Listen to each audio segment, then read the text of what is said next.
had a whole lot of other ideas that I wanted to do with computer graphics. The one I started in 1990, around the time my daughter was born, 1998.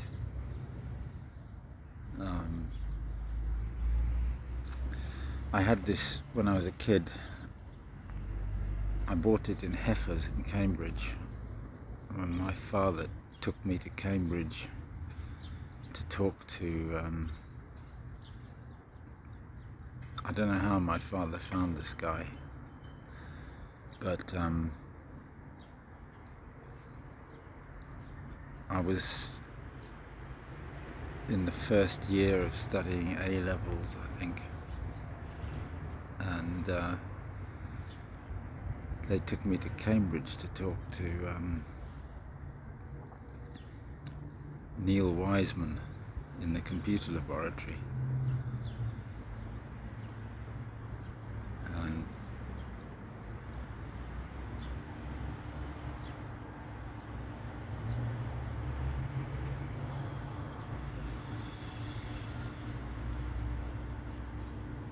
it was interesting, it was fun. I didn't really understand exactly what was going on, but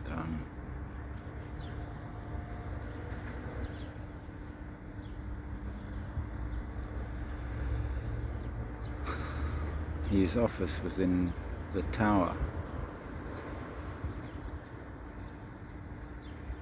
one of those towers on the new museum site,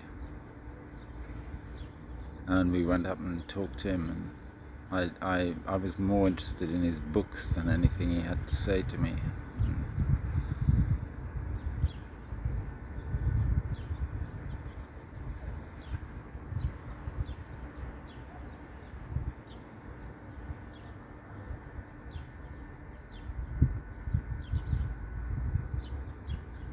I think I must have written down the titles or something. Anyway, the good bit of that, the concrete result of that trip was that my parents let me buy a couple of books in Heifers about computer graphics, and one of them was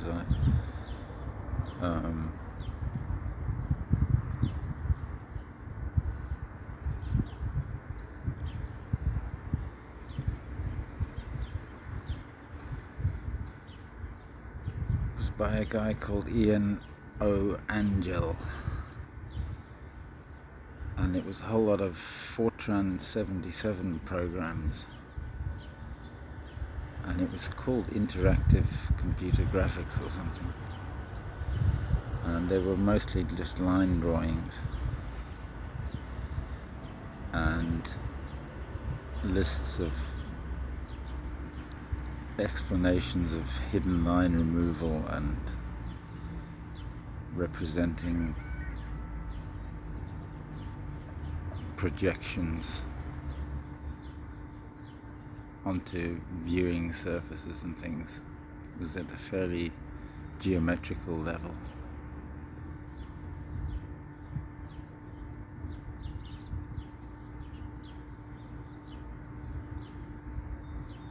And doing that stuff in Fortran or BASIC, it was this kind of uphill, because you're dealing with lots of lists and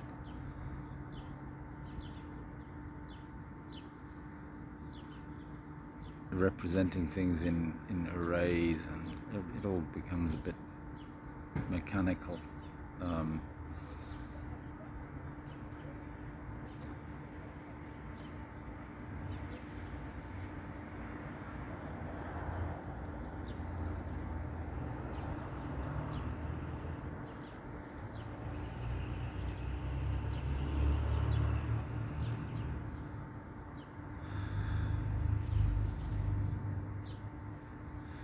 But later on,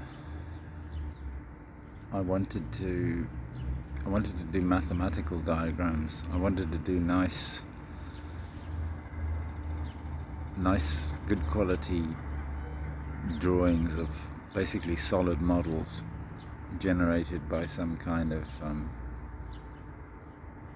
set of operators for extrusion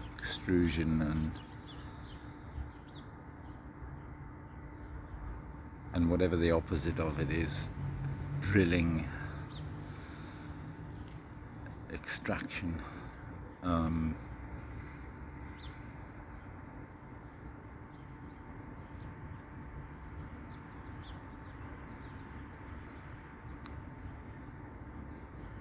It's connected to what I was talking about, continuity and smooth functions.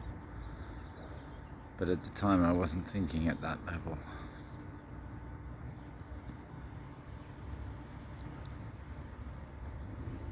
It was only when I was in Cochabamba that I figured out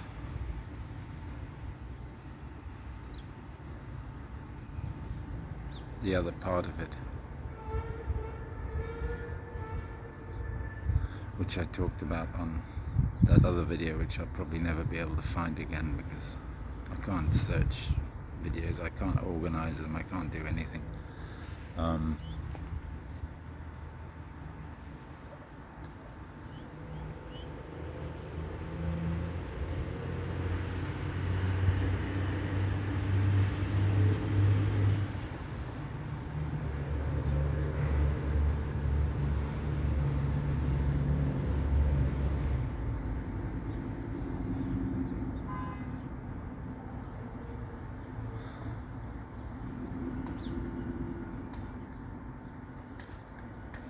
I feel like I'm being exploited as some kind of resource, and I'm fucking pissed off about it.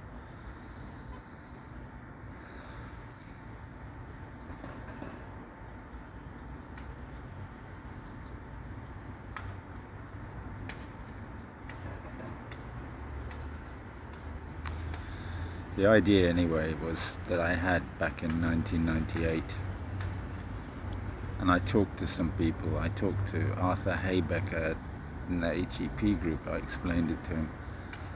It was representing surfaces using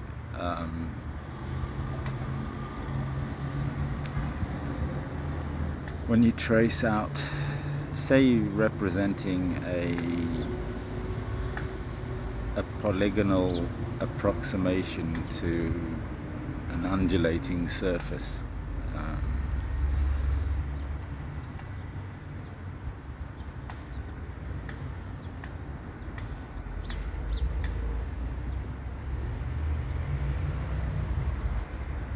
And you want to do hidden line removal.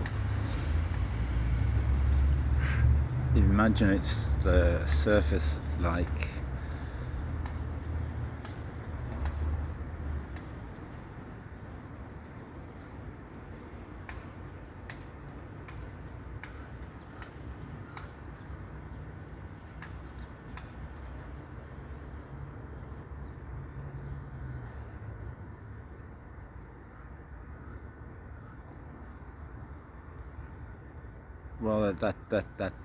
that kind of ripple, the sine of the square root of x squared plus y squared.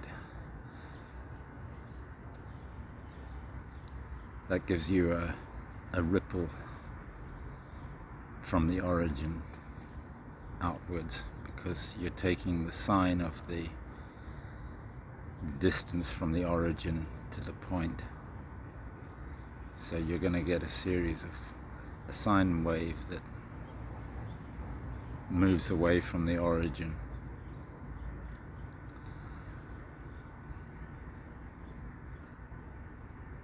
If you put a mesh on, if you calculate that surface on a grid, you get quadrilateral polygons.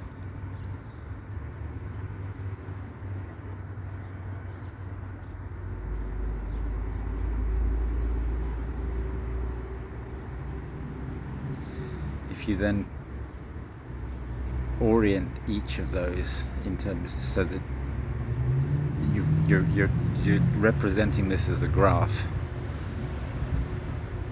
but if you order the edges of each polygon. If you order the adjacency points so that each polygon is traced anti-clockwise when looking from above, you can compute.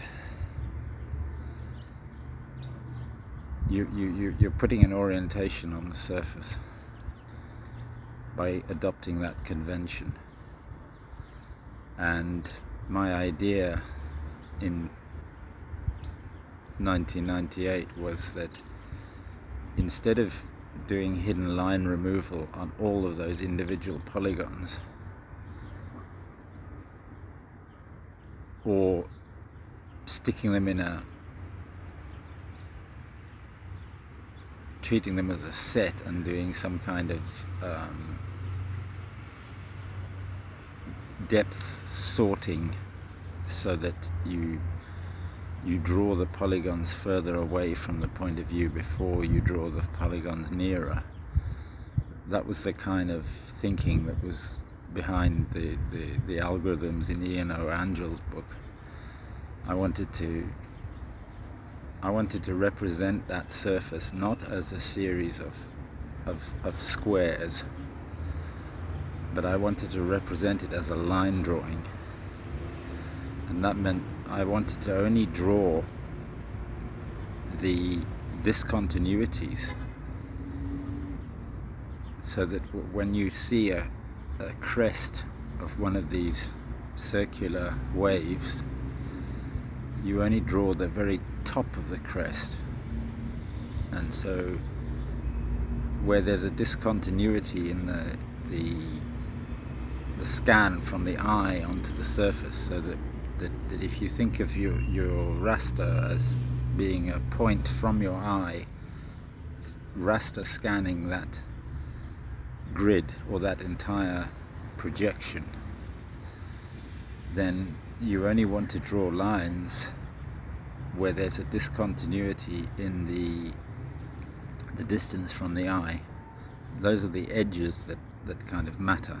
And if you only draw those, you'll end up drawing a fairly complicated series of peaks and troughs,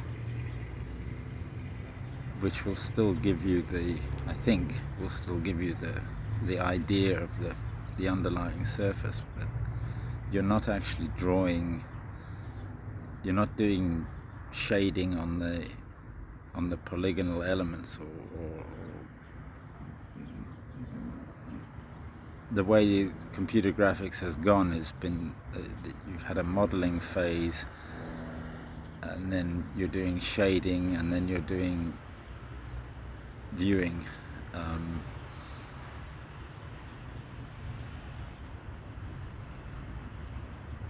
And there's a lot of data in there so I was looking at it from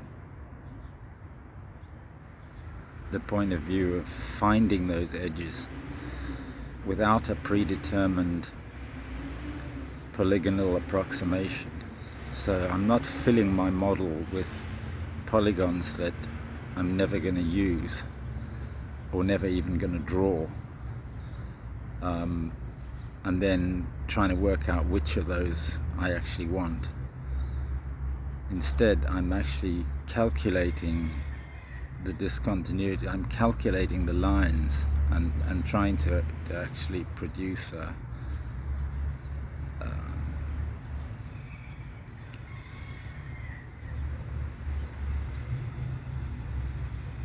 the idea that I came up with in Cochabamba was that by using stochastic, some sort of subdivision, using some kind of idea of an optical transfer function, and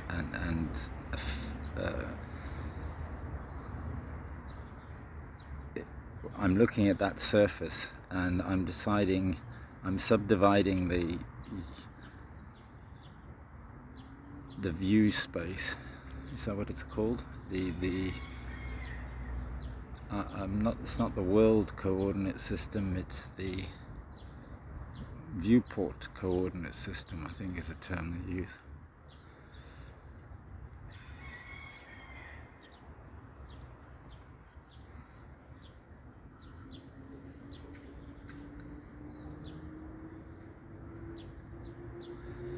Because all I want is to come out of this is some kind of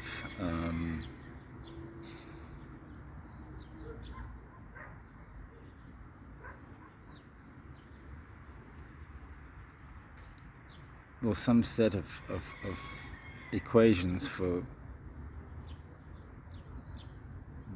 the lines that trace out these discontinuities.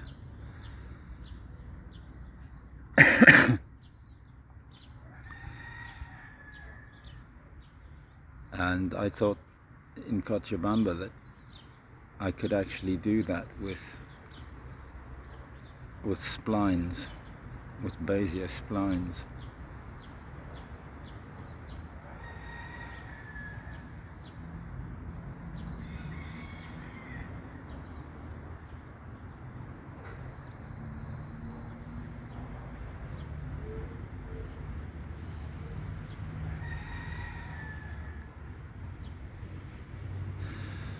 But the idea I had back in 1998 was to use the orientation, and there's a very simple algorithm to decide whether, given two neighboring polygons in the mesh, you want to decide which edge is an edge that's important. And the edges that are important are the ones that are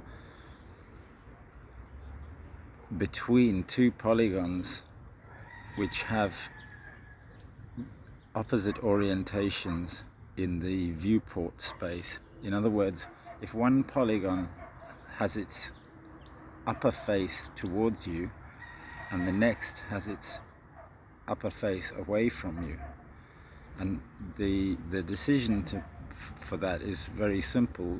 You can just do it with the vector product. Because when you trace anti-clockwise, the normal, the orientation of the two normals with respect to the point from the eye to the edge between these two polygons, the orientation of the two normals. From that you can deduce whether you're looking at the underside of a face. In other words, it's going down the hill and it's got to be invisible if there's anything in front of it.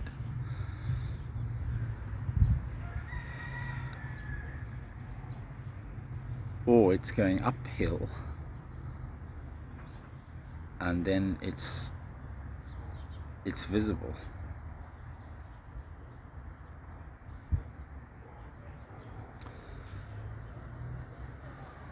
And the reason I was thinking about that, I was just reading the first few pages of Imre Lakatosh's Proofs and Refutations, which goes through the history of Euler's relation. V minus E plus F is 2 for polyhedra. And it's actually the origins of topology. And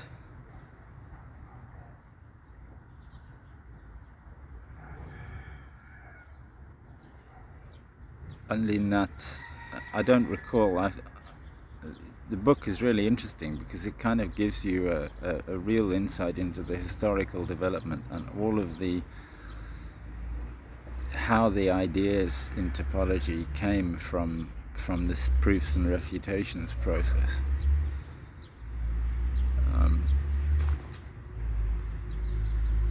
It was written I think 1964 or something at the LSE when Karl Popper was there. And I remember reading somewhere that it was kind of Lakatosh's trying to explain to Karl Popper that that that Popper's view of mathematics wasn't that there was an empirical element to mathematics which Popper was not taking into account. Popper was, in his logic of scientific discovery, was kind of treating mathematics differently from physics.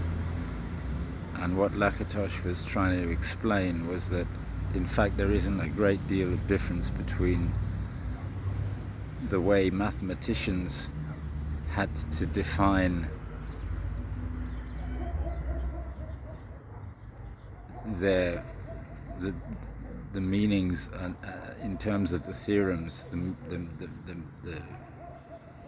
the definitions of the objects at the same time as the theorems. And it's the history is full of all sorts of connections to Euclidean geometry in the classical Greek sense. I think it treats things like Euclid only, in a sense, the whole of Euclid's Elements is almost to show that there are only 5 what are they called? 5 regular polyhedra. The polyhedra with the same polygon, the same regular polygons on the faces.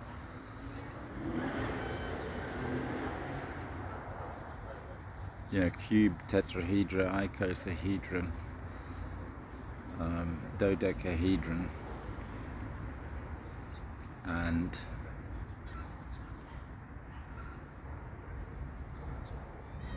what are those?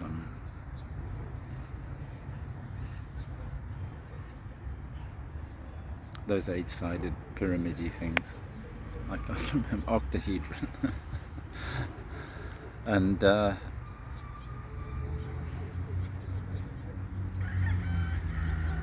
but Kepler came up with star polyhedra.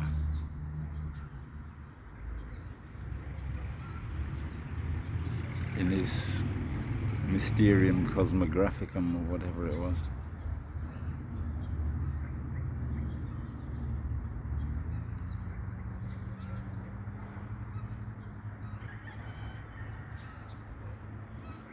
But later chapters of that, of Lakatos's proofs and refutations, do deal with orientation of surfaces, and once these concepts of things like orientable and genus emerged, then you could talk about them. But in the early history, around 1811, when Cauchy was looking at this stuff, there was no sign of any of that.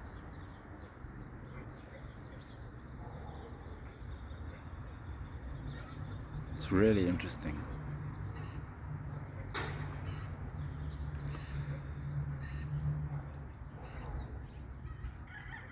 And Nathan said he's going to do more exercises. I don't know if I can cope with that, but I'll look at them.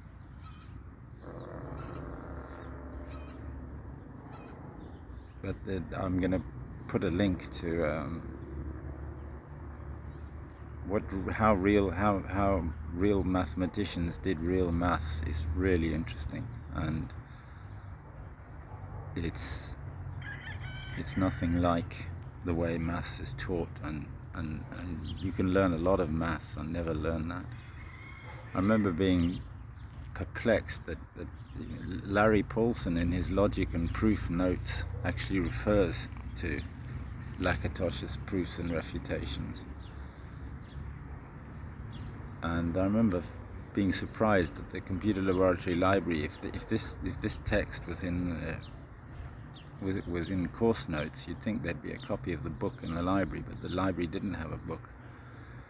And one day, some guys from Intel turned up late on a Friday night and mysteriously shut down the Intel research laboratory, and they asked me to frig around with the automatic card lock on the door to let them in to do this, and it was a little bit fraught, because it was obviously,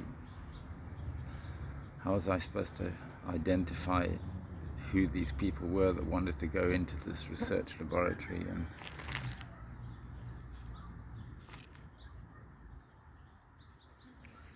But as a kind of, the guy was handing out book tokens, and he gave me a book token for my efforts, because it was after hours. It was happy hour. Everyone was just hanging around drinking beer, and he gave me a book token. So I bought, with the book token, I bought a copy of Proofs and Refutations from Cambridge University Press, and gave it to Nicholas Cutler to put in the computer laboratory library. There's a fly that's in love with me. Fucking